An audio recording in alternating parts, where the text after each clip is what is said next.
Hi folks, I'm Bob Schrupp, physical therapist. Brad Heineck, physical therapist. We are the most famous physical therapists on the internet. In our opinion, of course, Bob. Today we are going to show you how to fix hunchback posture in 10 minutes per day.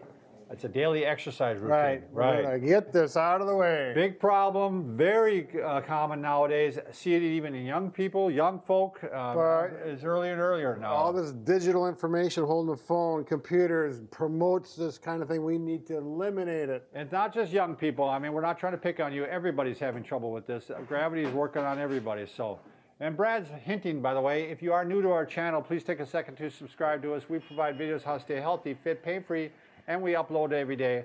Also, if you get a chance, go over to the Facebook and like us, because Brad and I, all this week, we're giving out some really positive vibes to those of you who will join us. So, Brad, you're going to run the show today, right? Right. Hunchback, we talked about it being a real prominent thing. Posture. This is known as Hunchback, the Hunchback in Notre Dame, et cetera, et cetera. So we already made a video on how to help promote and correct this in bed sleeping. We talked about some real whole video on posture or stretching, how to get the tissue stretched out to get this. Today we're going to add strengthening. Okay. What can you do specifically to get the muscles to pull you back into that posture, and a continual reminder that get the shoulders back, head in the right position, and become tall, strong, and proud again. So we are going to talk about stretching today too, right? Well, actually we are, because you're not just going to jump into strengthening without stretching first. You really have to stretch out this. So there's a little review at the beginning of the tape, but it won't take long, and then we'll get into the strengthening. It's just like being back in the classroom. You're going to have a little review first, and then we're going to go to the meat of the subject. That's what we're all about, education, Bob. So what's the first thing we're going to do, Brad? Well, the first thing, we're going to go right down to the basics. You don't need anything fancy. Except for, Bob, I think you patented this idea. Yeah, that's right. I took 2 sets of socks here, and I rolled them together into one big sock here. And what you're going to do here is basically create a roller. This is what you have in mind, Brad? I'm going to lay out? Yes, we're going to do this.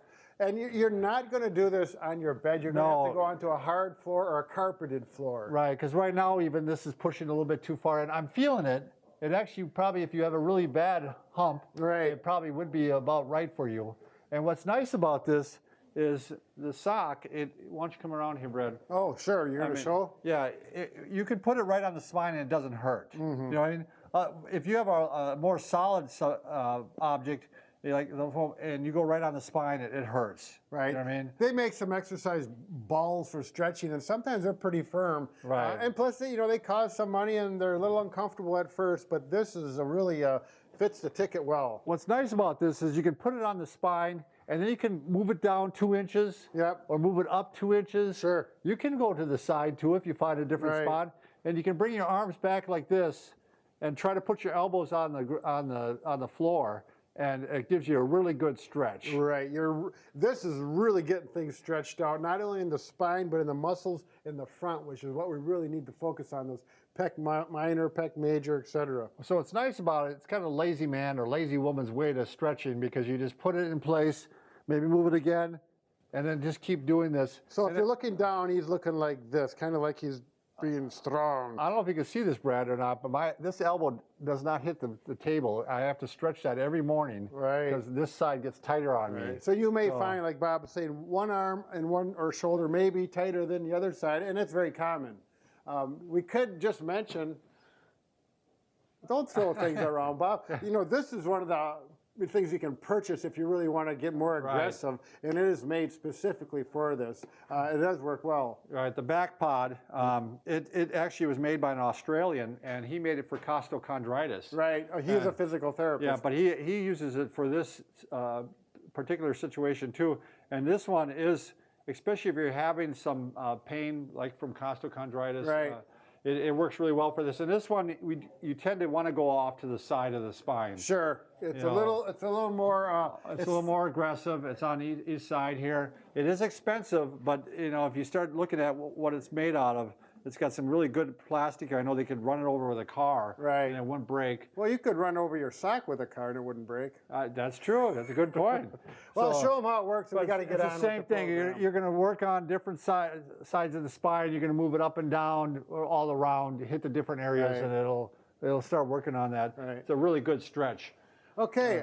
The next thing is is you can just, you know, if you happen to have the exercise ball, you'll have to kind of zoom down here a little bit, Lonnie. And I like this because it's a real broad stretch. Unlike the sock or the back pod, this does not put any pressure in one spot. It's more comfortable, and you get a real broad stretch across the back. A bigger ball works a little better, and you can see how it's rounding my back. Now, if you're stuck already because you're so hunched forward that your head doesn't go back, can you grab a towel roll for me, Bob? I'm going to show you the way to do it because, you know, if you can do this, you probably don't have too serious of a problem or a hunchback problem. But chances are, particularly if you're a little older, in your 50s or 60s, it'll be too uncomfortable to let your head go back to do it all in one day. So you take a towel roll, and that's going to help support. And then you gently let it go back and get that stretch. Because the goal is to get out back like this. And once you get stretched out, then we're going to do the strengthening exercises. There is one more. I actually stretch sometimes. Believe it or not, Brad, I sometimes just put that against the wall. Right before I do ball squats. Oh, sure. I go like this, and I don't know if you'll be able to see this, Lonnie, or not, but I just do this stretch like this over the ball like this. Yeah, do it standing is right. Same thing. It's just a great end of the day stretch. Sure. Is usually when I end up doing that. Now, we've got a lot of videos on this. I'm going to go through it quick, but the 6-inch roller or the 4-inch roller is a really nice way to roll on that spine, and you'll get some cavitation. Your back will crack, which mine just did. That feels good, and we're working that. Again, you see the same concept. Arms are back. We're trying to get the head back. Well, the other thing, Brad, is you could all lie it on lengthwise. Sure. Good point, Bob. That's another way. We're showing you kind of a plethora of ways to stretch. Well, I like the way you brought that up. That's good terminology. You were studying last night, weren't you? So you want to put that on there? There's a little headpiece there if you want to buy that. That's called the Pro Roller Arch or something like that. Right. Or you can just use a towel roll or a pillow. Yeah. And you're going to lay on that. You know, these stretches, you're going to do it for a few minutes. Okay, to get good and stretched out. Total of 5 minutes is probably all you would need. So now we get into strengthening. Yep. Now, with strengthening, we're going to get right to it, Bob. If you want to do it and really get after this, you're going to want to use some bands, some handles, and you really need to do it at chest level, and we're going to go above chest level is where we're going to do the exercises.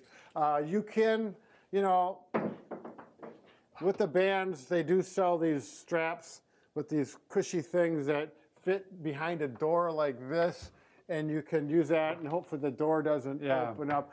They work, but you know, we really like the anchors because it works so well. And probably because we invented it too. There's probably a reason why we like it. But we really do like it. We really do use them. Oh yeah, absolutely. They're a big part of our day.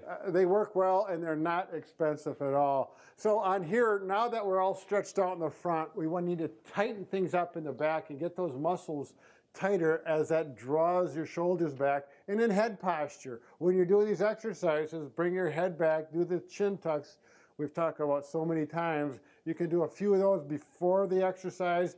And then Bob, if you could show them.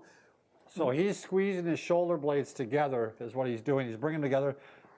And you know, if you want to take it a little more complicated, you can actually think about taking the shoulder blade and put it in the opposite pocket. Right. You're trying to pull them shoulder blades together and down. Oh yeah. So. And we want to work the lower traps. So instead of pulling it up like this, you're going to be better off to pull down into your pockets. That's what I tell my patients. Think about putting your hands in your pockets when you're doing this, and that'll get the lower fibers of the lower trap working a little bit better, which is going to help out on that posture. So we're going to do it at chest level. We're going to do at least 10 to 15 of them. By that time, those muscles should feel fatigued. And then we're going to go from the higher level. You can actually do more reps than that. Yep. I mean, these are ones because they're posture or toning muscles. Right. You can, I mean, you literally can do a set of 50. Sure. If you know, I mean, obviously you aren't going to start off with that, but these things they can take a lot, and you can also do it, you know, every day as opposed to some muscles where you're trying to build up. Right. These you're trying to tone. and make sure they're going to work for you on a daily basis. So the resistance may be a little less than what you would if you're building up big biceps Right. or whatever. Look at how I really exaggerate, sticking my chest out, bringing my shoulders back, because I really want to break things up and loosen up the chest cavity and get things going in the right direction. So almost stretching a little bit while you're doing strengthening. Right. You know, I mean, getting those muscles back. Precisely. Right there. So. And so you do these every day. I would say don't do them 7 days a week, but at least 5 days a week for a number of weeks in a row. And you're going to see and feel that posture change. It's going to be on your mind. We leave one hanging around, and you know, when you walk by, my wife will show up and walk by and just go ahead and do a bunch of them. Sure. You know? I mean, it's just a great habit to get into, and because gravity's working on you all day long. So I mean, you gotta fight it all day long. Right. And basically that does that. Sure, and you're going to burn some calories just as well. This is a win-win situation top to bottom, wouldn't you say, Bob? I think so. Once again, Bob, we can fix just about anything Except for a broken heart. Wow, say no more. But we're working on it. Thanks for watching.